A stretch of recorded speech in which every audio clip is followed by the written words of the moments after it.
హరే కృష్ణ అండి అందరికీ. ఇక్కడ కనిపిస్తున్నాయి చూసారా గోవులు. తెనాలిలో గోశాల అనమాట ఇది.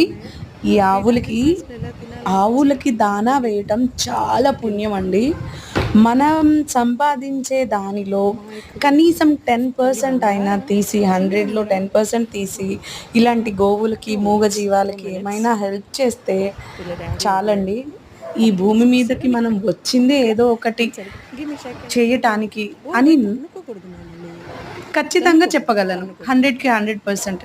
ఎందుకంటే ఇవి చూడండి, మూగ ప్రాణులు ఎంత ఆప్యాయంగా పలకరిస్తాయో. వాటికి ఏమీ తెలియదు.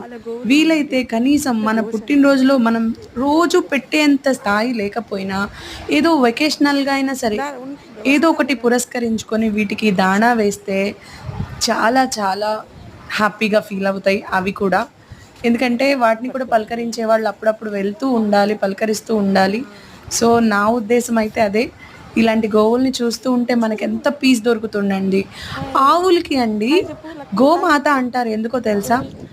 కేవలం ఆక్సిజన్ పీల్చుకొని ఆక్సిజన్ ఇచ్చే జీవి ఏది అంటే కేవలం గోమాత. అందుకనే మన భారతదేశం సువిశాలమైన ఈ భారతదేశంలో గోమాతను అమ్మగా భావిస్తాం మనం. ఏదైనా యజమానికి అనారోగ్యంగా ఉంటే వివిధ రకాలైన ఆకులను తిని వాటిని అరాయించుకొని ఇంటి ముందు పేడ రూపంలో వేసి ఆ రోగాలను హరిస్తుందంట గోమాత. అందుకనే గోమాతని మనం పెద్దపీట వేసి భారతదేశంలో కూర్చోబెడతాం, అమ్మగా పూజించమని చెప్తాం. అలాంటి గోమాతని చాలామంది చాలా రకాలుగా వధిస్తున్నారండి. అది మాత్రం ఆపేయండి దయచేసి. మన స్వలాభాల కోసం కొంచెం ప్రాణి హింస అనేది తగ్గించాలి.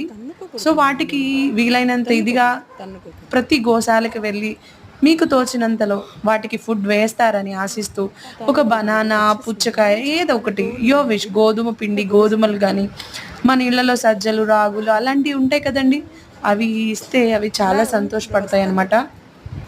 సో గోసేవ అన్నిటికన్నా చాలా పుణ్యం, పురుషార్థం మొత్తం లభిస్తాయి. సో జై మాత.